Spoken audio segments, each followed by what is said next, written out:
Bonjour à tous, je vais présenter un exercice qui s'intitule le jeu du cornhole qui porte sur le chapitre mouvement dans un champ de pesanteur uniforme. Donc le cornhole, c'est la contraction de deux mots anglais, corn qui signifie maïs et hole qui signifie trou. C'est un jeu de plein air pratiqué entre autres aux États-Unis et au Canada. Donc les règles du jeu sont assez simples. On a un joueur, enfin, deux joueurs, voilà. Chacun est muni de 4 petits sacs qui contiennent du maïs et ils doivent lancer en direction d'une planche inclinée par rapport à l'horizontale qui est munie d'un trou, ces sacs, sachant que le joueur est environ à 8 mètres de la planche.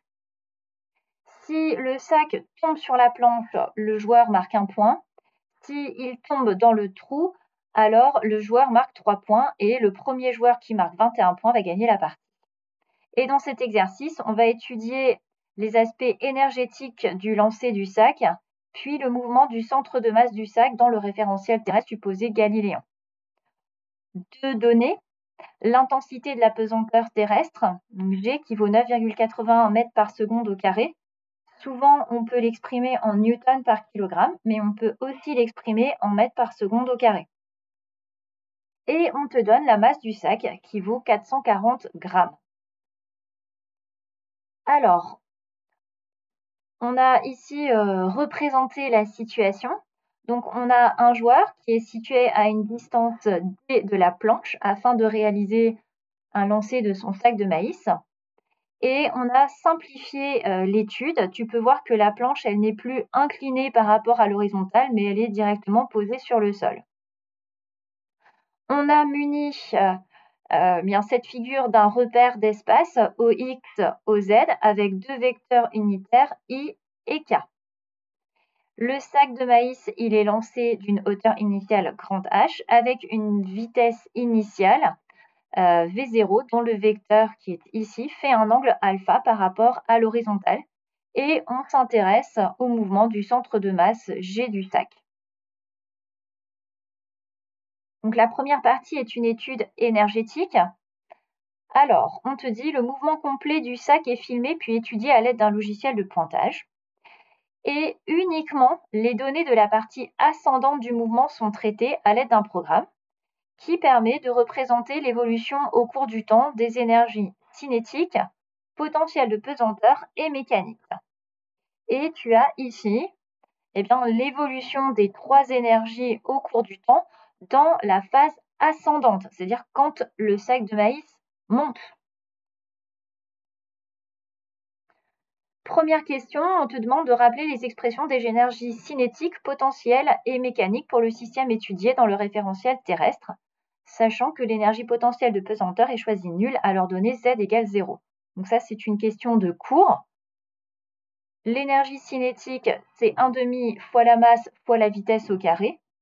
L'énergie potentielle de pesanteur, ici, c'est M, donc la masse, fois l'intensité de pesanteur fois l'altitude. Et on voit bien que quand Z vaut 0, elle vaut 0. Et l'énergie mécanique, c'est la somme des deux. C'est l'énergie cinétique plus l'énergie potentielle de pesanteur.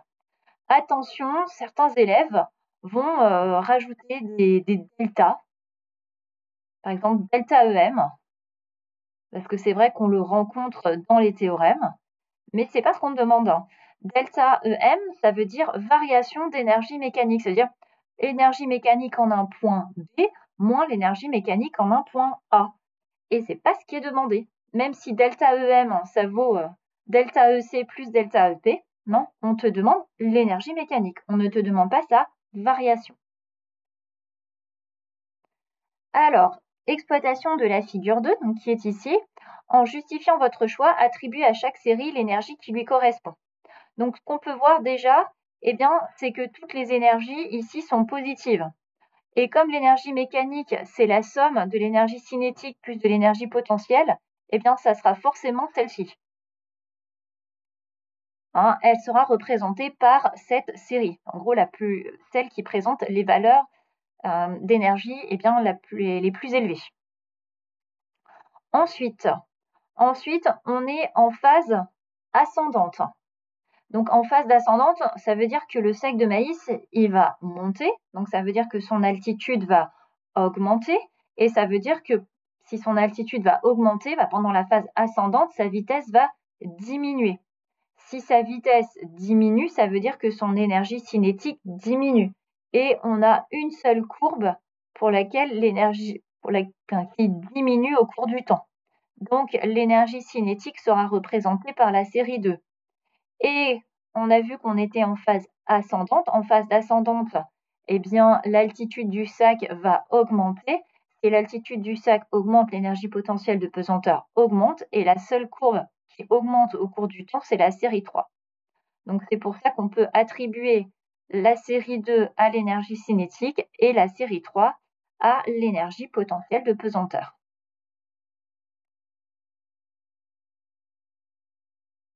Estimer la valeur de la vitesse initiale V0 du centre de masse du sac. Alors, et toujours, on est dans l'exploitation de la figure. Bon, on vient de voir que l'énergie cinétique est représentée par la série 2. Et on s'intéresse, alors pourquoi je parle d'une énergie cinétique? Parce que l'énergie cinétique, elle dépend de la vitesse. Et on s'intéresse à la vitesse initiale. Donc on s'intéresse à t égale 0 et peut-être à l'énergie cinétique initiale. Alors ici, environ 17,5 joules. Je sais quoi? Je sais que l'énergie cinétique initiale, c'est la moitié de la masse fois la vitesse initiale au carré. Mais je sais aussi que l'énergie cinétique initiale, c'est à peu près 17,5 joules. Je connais la valeur de la masse, puisque c'est 440 grammes. Je connais la valeur de l'énergie cinétique, donc je n'ai plus qu'à déterminer la valeur de la vitesse initiale. Bien pour ça, il va falloir isoler V0. Pour isoler V0, certains peuvent y arriver en un seul coup, d'autres ont besoin de plus de temps. Prenons notre temps. Donc pour isoler V0, il va falloir déjà que je me débarrasse du 1,5 qui est ici. Pour me débarrasser du 1,5, je multiplie par 2 de part et d'autre. En multipliant par 2 de part et d'autre, je vais pouvoir ici me débarrasser de 1,5. Et j'obtiens 2EC0 égale m fois V0 carré. Comme c'est m fois V0 carré, pour me débarrasser du m, c'est-à-dire pour isoler V0 carré, je divise par m de part et d'autre. Et en divisant par m de part et d'autre, j'obtiens, V0 carré égale 2EC0 sur m. Et pour trouver V0, je prends la racine. Et je n'ai plus qu'à effectuer le calcul. Alors, quand j'effectue le calcul, il faut bien se méfier. La masse, elle était donnée en grammes et il faut la mettre en kilogrammes. Et quand tu fais ce calcul, tu trouves une vitesse initiale de à peu près 8,92 mètres par seconde.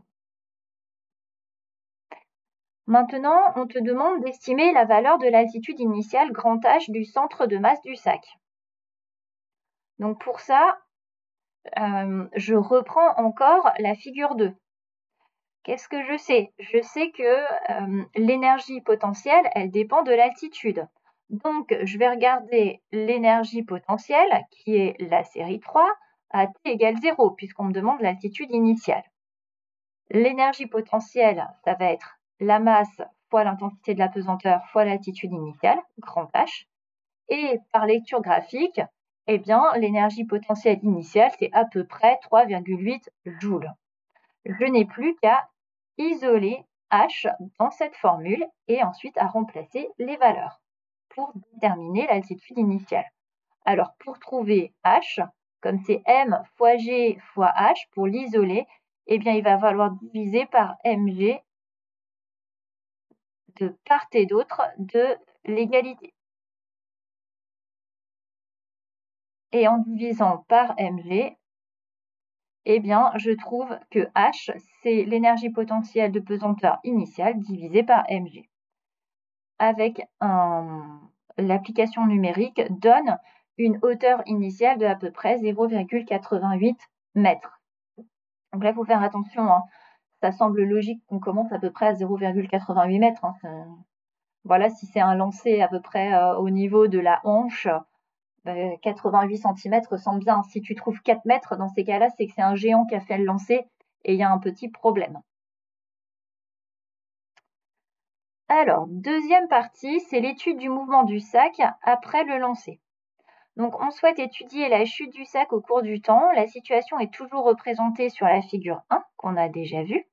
Les frottements ne seront pas pris en compte dans cette partie. D'accord. Bon, ça veut dire qu'on va prendre simplement en compte le poids. On souhaite établir les expressions littérales des grandeurs accélération, vitesse et position du sac lors de son mouvement, ainsi que les caractéristiques, vitesse initiale et direction initiale, nécessaires à la réussite d'un lancer valant 3 points. Les dimensions de la planche sont précisées sur la figure 4, sur la figure 3, qui est ici. Bon, pour l'instant, très bien. Et la question 1, on te demande de déterminer les expressions littérales des coordonnées AX et AZ du vecteur accélération A du centre de masse du sac suivant les axes OX et OZ.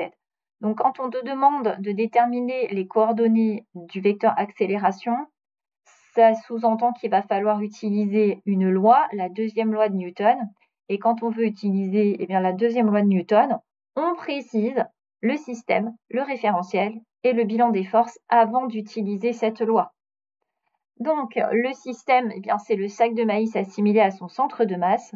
On va se placer dans un référentiel que j'ai nommé grand R qui va être terrestre, galiléen. Et le bilan des forces, ce sac de maïs, il n'est soumis uniquement qu'à son poids. Donc P qui vaut mg, que j'ai représenté ici.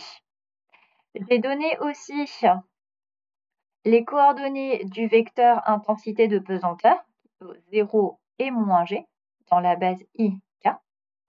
Et j'ai donné les coordonnées, ça va nous être utile ultérieurement, de vecteur vitesse initiale, puisqu'il est lancé avec un angle alpha. Donc, selon l'axe des X, ça va valoir V0 fois cosinus alpha, et selon l'axe des Z, V0 fois sinus alpha. Et donc, pour déterminer les coordonnées du vecteur accélération, je vais appliquer la deuxième loi de Newton au système dans le référentiel R. Cette deuxième loi, que dit-elle? Elle dit que la somme des forces extérieures au système, c'est la masse du système fois l'accélération du centre de masse. La seule force extérieure, c'est le poids. Donc, ça vaut la masse du système fois l'accélération du centre de masse.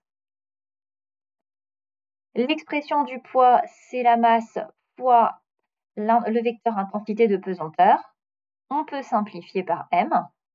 Et donc, on obtient que l'accélération du centre de masse vaut le vecteur g. Petite remarque, j'ai dit en tout début que g, on te disait que ça faisait 9,81 mètres par seconde au carré.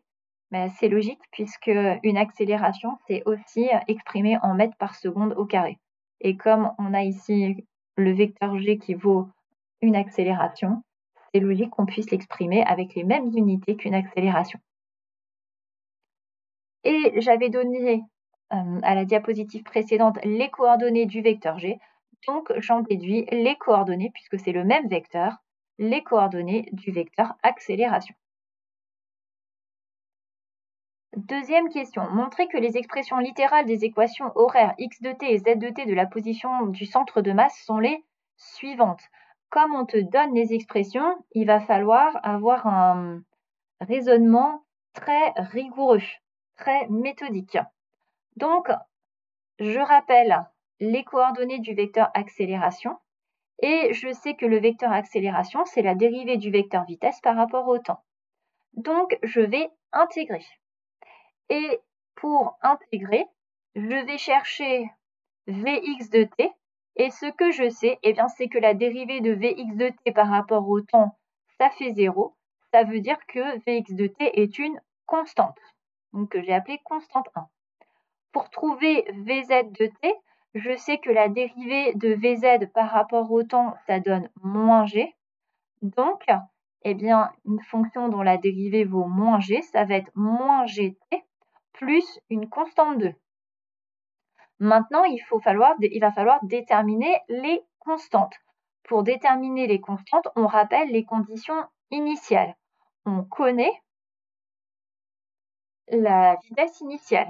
La vitesse initiale selon l'axe des x, c'est v0 fois cosinus alpha, et selon l'axe des z, c'est v0 fois sinus alpha. Maintenant, pour déterminer les constantes, ici, j'ai le vecteur vitesse à n'importe quel instant, je vais l'exprimer à l'instant t égale 0. Donc, à l'instant t égale 0, v de x0, ça vaut toujours constante 1.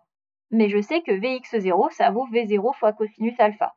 Donc, j'en déduis que la constante 1 vaut v0 fois cosinus alpha. Et vz de 0, ça fait moins g fois 0, 0, plus constante 2. Donc, ça vaut constante 2.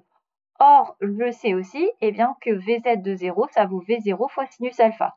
Donc, j'en déduis que la constante 2 vaut v0 fois sinus alpha. J'en déduis ainsi les coordonnées du vecteur vitesse. Selon l'axe des x, v0 cosinus alpha. Selon l'axe des z, moins gt plus v0 sinus alpha. Maintenant, je vais déterminer les équations horaires x de t et z de t. Je rappelle les équations horaires de la vitesse et je sais que le vecteur vitesse, c'est la dérivée du vecteur position par rapport au temps. Donc, je vais procéder par intégration. Donc, je cherche les coordonnées du vecteur position, donc x de t. Pour trouver x de t, je sais que la dérivée de x de t par rapport au temps, ça vaut v0 fois cosinus alpha. Donc, pour trouver x de t, j'intègre. Donc, je trouve une fonction dont la dérivée vaut v0 fois cosinus alpha. Donc, ça fait v0 fois cosinus alpha fois t, plus une constante 3. Et pour trouver les coordonnées, pour trouver l'équation horaire z de t, je sais que la dérivée de z de t par rapport au temps, ça donne vz de t. Donc, je cherche une fonction dont la dérivée vaut moins gt plus v0 sinus alpha. Donc, une fonction dont la dérivée vaut moins gt, ça va être moins 1 demi de gt carré. Si je dérive moins 1 demi de gt carré, ça fait moins 1 demi fois g fois 2 fois t. Et moins 1 demi fois 2 fois g fois t, ça fait moins gt. Maintenant, je cherche une fonction dont la dérivée vaut v0 sinus alpha. C'est v0 sinus alpha fois t. Et je rajoute une constante, parce que la constante, quand je vais la dériver, ça fera 0. Maintenant, pour trouver la valeur des constantes, je vais regarder les coordonnées du vecteur position à t égale 0. À t égale 0, on nous dit que le sac de maïs, il est à l'altitude h. Donc, z de 0 vaut h et x de 0 vaut 0.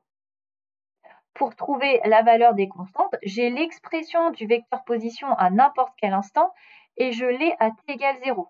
Donc ici, je vais remplacer, je vais déterminer les coordonnées du vecteur position à t égale 0. Donc x de 0, ça fait v0 fois cosinus alpha fois 0 plus constante 3. Donc ça fait constante 3. Or, je sais que x de 0, ça vaut 0. Donc la constante 3 est nulle. Et pour z, je vais donc calculer z de 0. Ça fait moins 1 demi fois g fois 0 au carré, 0, plus v0 fois sinus alpha fois 0, 0, plus constante 4. Donc ça fait constante 4. Or, je sais aussi que z de 0, ça vaut h. Donc la constante 4 vaut h. Et j'ai ainsi les équations qui étaient données en début de question. Montrer que l'équation de la trajectoire du centre de masse dans le repère OX, OZ est la suivante et il fallait qualifier la trajectoire. Donc pour déterminer une équation de trajectoire, on reprend les équations horaires du mouvement et on va, dans cette équation-ci, cette équation-ci, on va isoler t, on va exprimer t en fonction de x. Donc, pour exprimer t en fonction de x, il faut diviser par v0 fois cosinus alpha de part et d'autre de cette équation. Et tu trouves que t, c'est x de t sur v0 fois cosinus alpha. Et j'enlève le x de t, je dis que c'est tout simplement x sur V0 fois cosinus alpha. Et maintenant, je vais remplacer T par cette expression dans cette équation. Donc, je vais obtenir plus z de t, mais z de x, c'est moins demi fois g fois, c'était t carré, c'est plus t carré, c'est x sur v0 fois cosinus alpha au carré, plus v0 fois sinus alpha fois t, donc v0 fois sinus alpha fois x sur v0 fois cosinus alpha, plus h. Alors ici, j'ai v0 divisé par v0, donc je peux les supprimer. Et je vais avoir sinus alpha divisé par cosinus alpha. Et sinus alpha divisé par cosinus alpha, ça fait tangente alpha.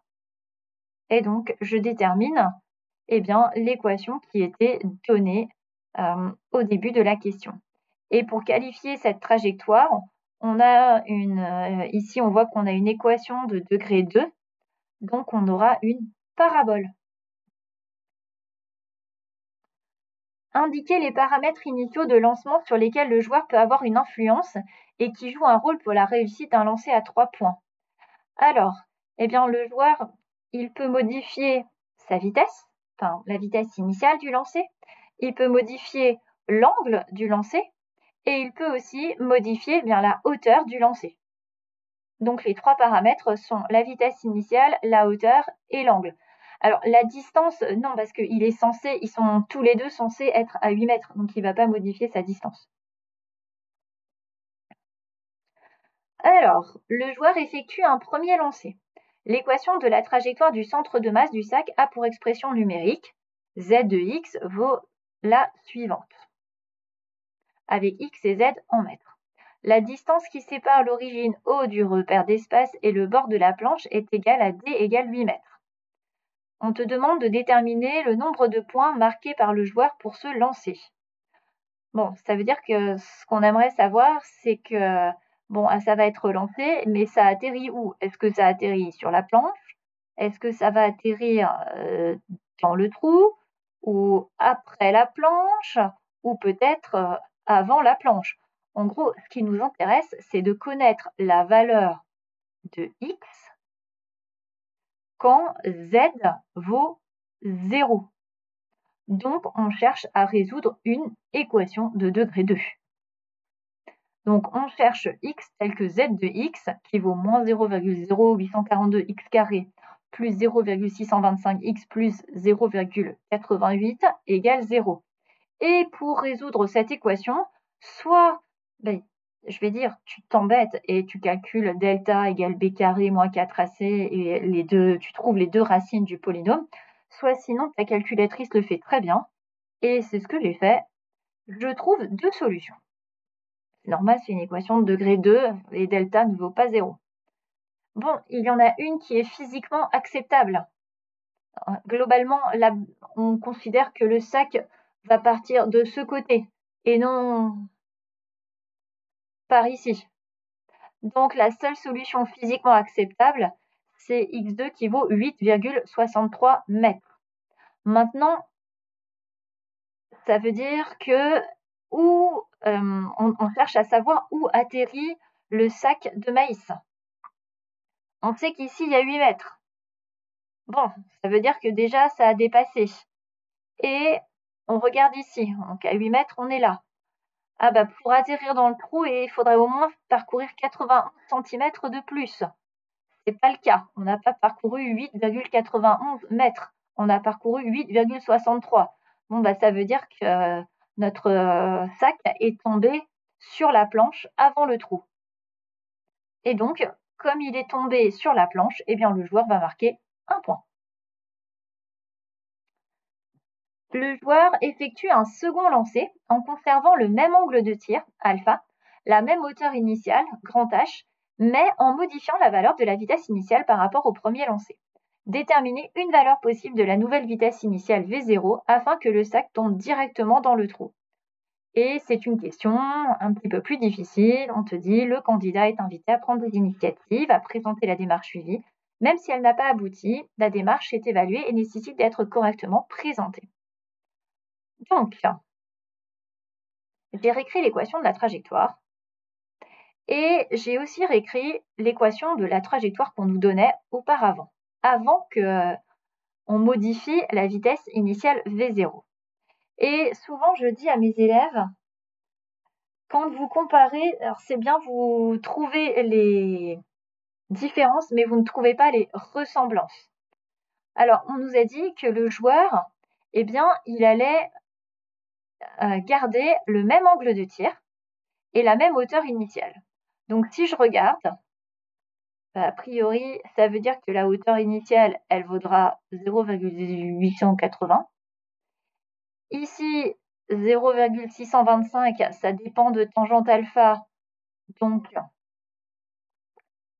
ça veut dire que tangente alpha vaut 0,625. Donc, je vais peut-être pouvoir trouver la valeur de l'angle alpha, puisqu'il conserve le même angle de tir. En revanche, toute cette partie-ci, ça va un petit peu changer, puisqu'on voit qu'ici, ça dépend de V0.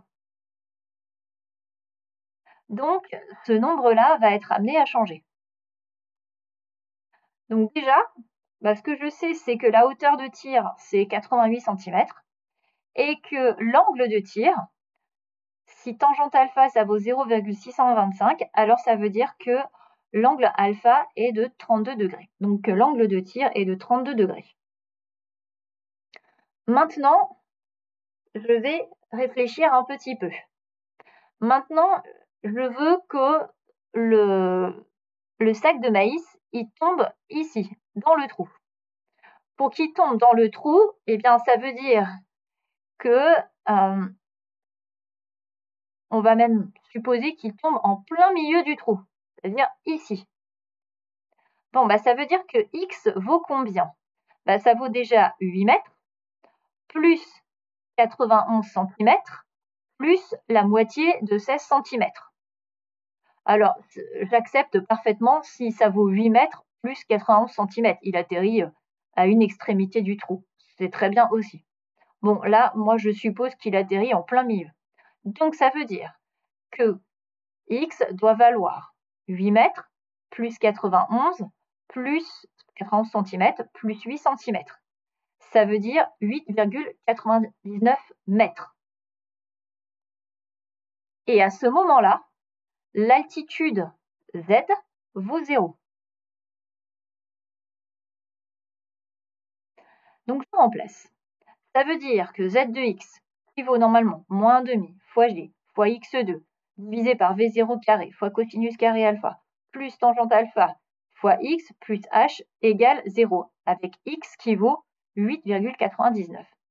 Et je vais regarder cette équation un petit peu plus près et je vais me demander, mais qu'est-ce que j'ai et qu'est-ce que je n'ai pas?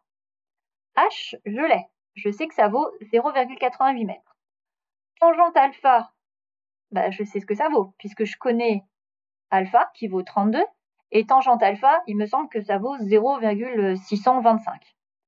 X, j'ai vu que X, il fallait que ça fasse 8,99 mètres. Donc je l'ai. Donc tout ça, j'ai. Moins 1,5. Ok. G, c'est donné dans l'énoncé. 9,81. X carré, je sais, c'est 8,99 au carré. 0, j'ai pas. C'est ce que je cherche. Et cosinus carré alpha, je peux l'avoir, parce que je sais calculer cosinus de 32 degrés. Donc, dans toute cette équation, je n'ai plus qu'une inconnue, c'est V0. Donc, il va falloir que je m'attelle à isoler V0 dans cette équation. Donc, ce que je te propose, déjà, ça va être de passer tout ce terme-là, moins 1,5 fois G fois, etc. Tout ce terme-là, je le passe de l'autre côté de l'équation.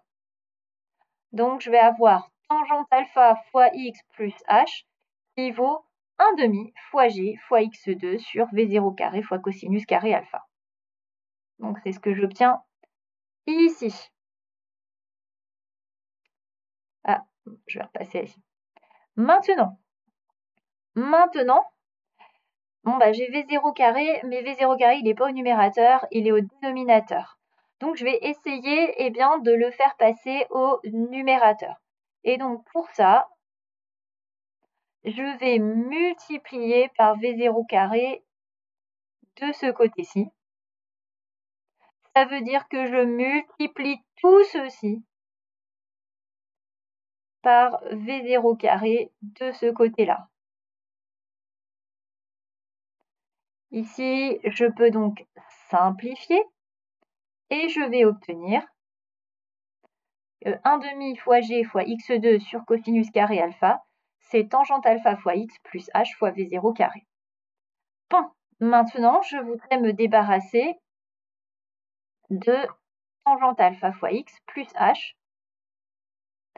puisque je cherche à isoler V0 carré. Eh bien, tout ça, je vais diviser par, puisqu'il y a multiplié là, je vais diviser par, de ce côté-ci, par tangente alpha fois x plus h. Et je vais faire pareil de ce côté. Donc, je vais diviser, donc je vais multiplier par 1 sur tangente alpha x, désolé, plus h.